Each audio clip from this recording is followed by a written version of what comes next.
నా ఉపదేశమును మరువకము, నా ఆజ్ఞలను హృదయపూర్వకముగా గైకొనుము.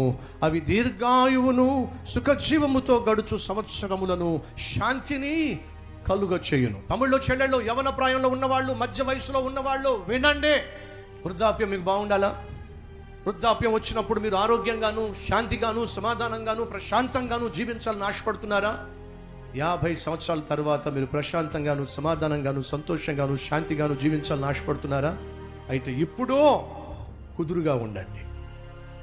ఇప్పుడు దేవుని పట్ల భయము, భక్తి కలిగి జీవించండి. ఇప్పుడు యథార్థంగా జీవించండి, పరిశుద్ధంగా జీవించండి. ఆ తరువాత ఈ 30, 40, 50 సంవత్సరాల్లో మీరు జీవించినటువంటి యథార్థమైన పవిత్రమైన జీవితము ఆ తరువాత మీకు దీర్ఘాయుష్ను ఇస్తుంది. ఆ దీర్ఘాయుష్లో శాంతిని, సమాధానాన్ని, సంతోషాన్ని ఇస్తుంది. ఈ విషయాన్ని మర్చిపోకండి.